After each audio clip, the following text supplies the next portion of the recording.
Yeah,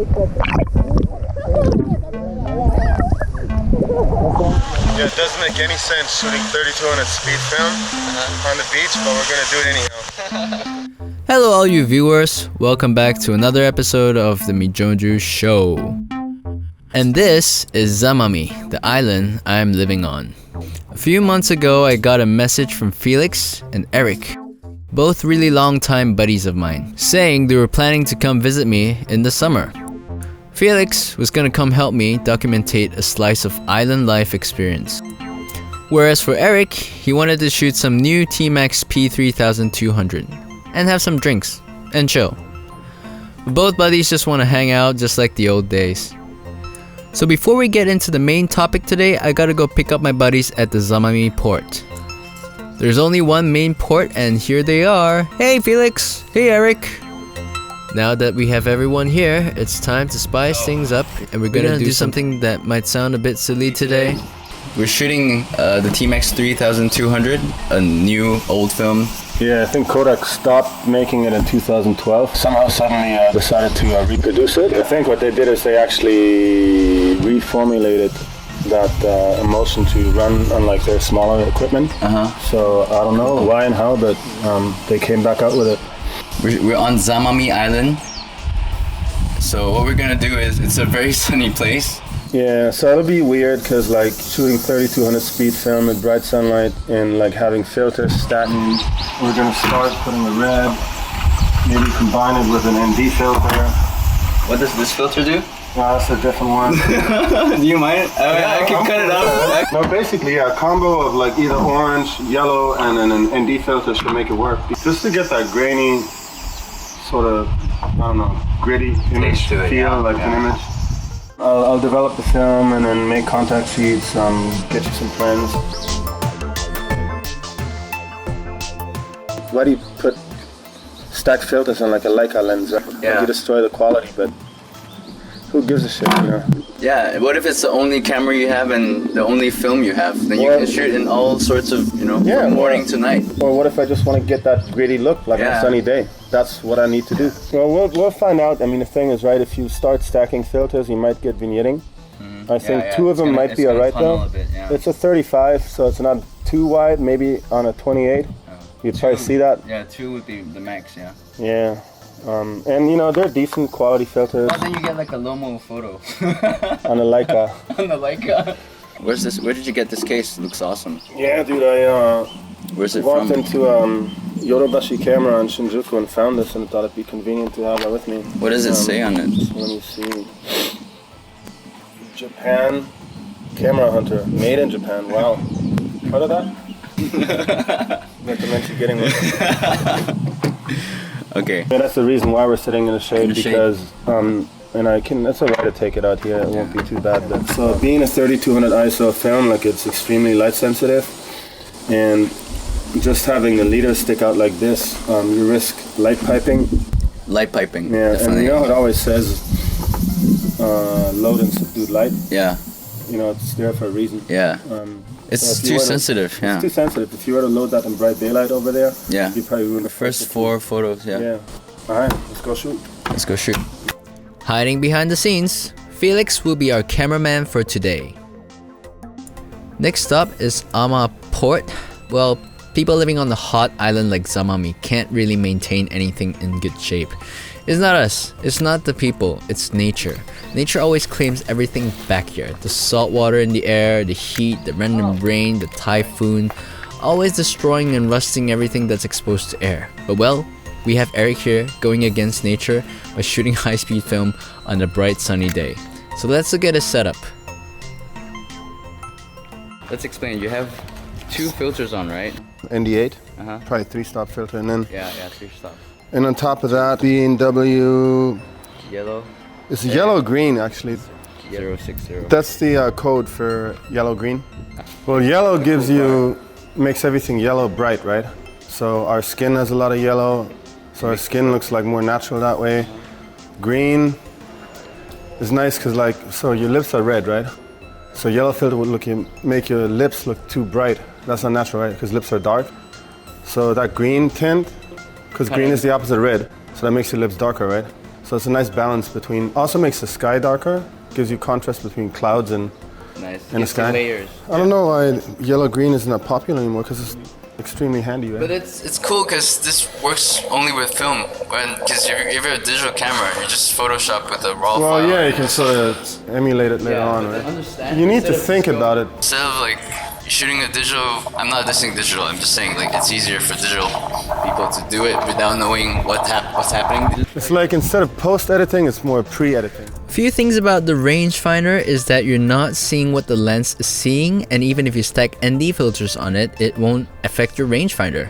Just like what Eric said before, there's a lot of pre-editing. In other words, pre-pairing. There's a lot of things you can learn from film photography. Instead of, taking a raw file, pushing and pulling the curves randomly and shifting the cyan, the yellow, the green, the magenta, or on your highlights and shadows. When you shoot film, you know exactly what to pull and push with the knowledge of physically knowing what's going on in the color wheel. I know what I'm saying is funny because we're looking at a monochrome photo, but reality is in color. Bringing the colorful flavors out into a gradation of black, white, and gray onto the layers is the beauty of monochrome. I'm pretty sure if you play with Lightroom long enough, you'll be able to set the colors correctly to your taste. But could you do the opposite? Maybe you'll never have the need to use a film camera, ever. But that's just like someone saying, why learn another foreign language when you never leave town? True, but what's the harm in learning the best of both worlds? Film is not better than digital, and neither is digital more romantic than film. We live in a world of knowledge at our fingertips. Just one click and you can choose between a funny cat video or open an entire journey of beautiful things you can do with photography. So why not learn everything, understand all aspects of photography in general?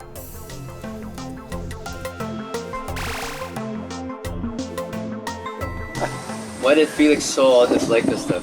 And who did he sell it to? I just had this friend, Japan camera hunter. So I call him up and then I say like, I have an MP.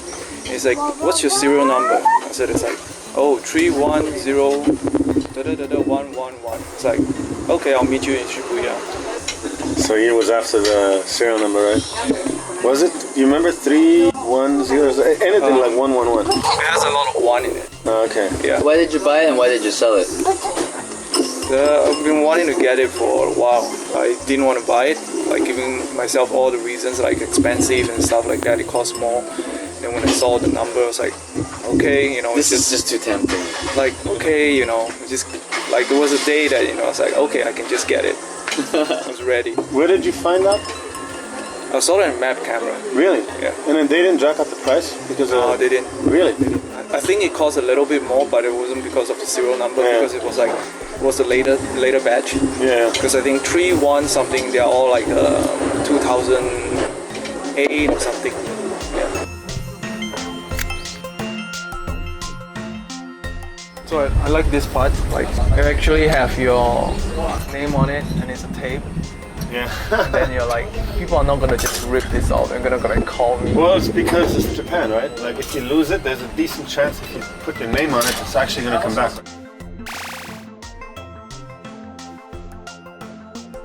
Shooting the P3200 T-Max today is the exact same philosophy. Why shoot in bright sunlight?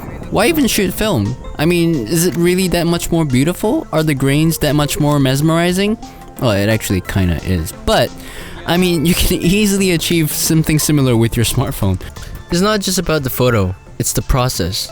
The preparing of the camera's way of exposure with filters, the standard aperture, shutter speed, focusing, composing, the anticipation of bringing the film home, trying to recall the slight blurry memories you have, mixing the chemicals and the enlarging, the time to develop, the printing and the fixing, the idea of the light printing onto your negative and turning that negative into something positive onto your printing paper.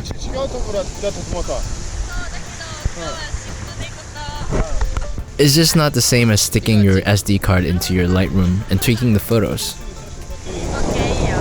Hi, say no. Hello. Ich bin auch aus Deutschland. Ja, aus Stuttgart bin ich. Wo kommst du her?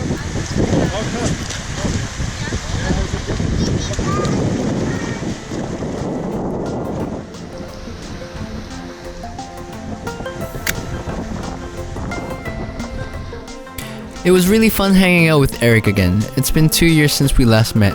Well, this time was really short, but we really had some fun on the island. And now Eric is leaving with the films, bringing them back into his film dungeon as he shows us how his process is done. Oh, I almost forgot some very important information. Before Eric came to Zamami, Eric shot a few test rolls and developed it with different soups. For those who are interested in his recipe, here's what he got the best results from. Shooting this film at ISO 2500 instead of 3200, then develop it in Xtol 1 out of 1 around 22 minutes, slightly more maybe, to get the nice smooth sandpaper grain. After picking the leader from the roll of film, it's time to prepare the developing tank, the reels, the scissors, and start loading the reels inside the dark bag. Every once in a while, you have to feed your hungry reel with film. Next, we create the soup for the film. In this case, it would be the X-tar with the 1:1 ratio. And of course, there's a few more steps to it, like inverting your tank, shaking the temperature, the water in, water out, etc, etc. But today, we're just gonna show you the rough process. Maybe in the future Mijonju show we might do a darkroom series with simplified step-by-step explanation. Don't leave me dry. After the film is developed and dried, Eric does the cutting for the scanning. Behold the Next Lab 135. Maybe some of the viewers don't know what this is, but for people with GAS, you'd probably be drooling. Now Eric prepares the contact sheet by sleeving the photos in order. Since these are negatives, it would be a little hard to imagine them positive. The contact sheet helps you choose the photos more easily by having all the photos turned positive on one sheet.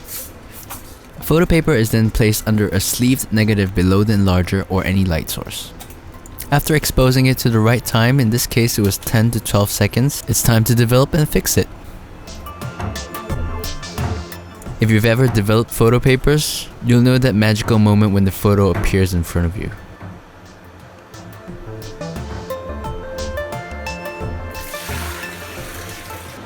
Don't leave me dry. Now that we can see the frames in positive, we can easily pick out the photos we like best to print.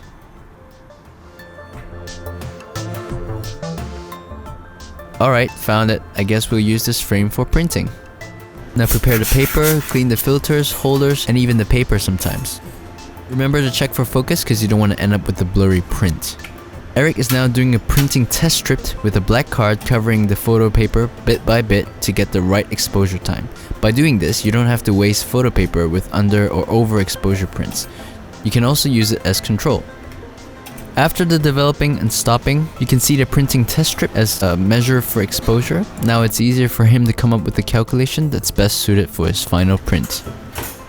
Now that he's got the calculations right, in this case it's about 10 seconds at f8, and the usual procedure as he develops and stops and fixes the film. Voila! It's done! Alright, here, let Eric explain it with a bit more information. That was looking okay. That was F8 at 10 seconds. 5 seconds low grade, 5 seconds high grade. Let's overexpose this by 4 stops and try lift print. So we've come to an end, and the conclusion of this video is yes, you can shoot the P3200 on a bright sunny day with 2 filters, max, if you're using a 35mm lens. But to me, this video is more like a slice of memory. Maybe as the year goes by, I'll watch this video on a rainy Sunday afternoon. I really want to thank Felix for helping me make these memories vivid by filming them, because memories make you, right? Anyway, hope all of you enjoyed this video, and thanks for watching today's Mijonju show. Please share, subscribe, rate, and like, and also do leave a comment or questions if you have any. Well, finally, keep shooting film. As much as you can, any type of film. And if someone calls you a poser or a hipster, just tell them, yeah, you're contributing to keeping the film alive. Because no matter what you are, when more people consume film, the less likely it will die. And if those so-called hardcore veteran film photographers tell you or complain about any new film shooters, they should be ashamed of themselves, because by rejecting the new film shooters, it's the same as killing film. I know I probably said too much, but alright, goodbye.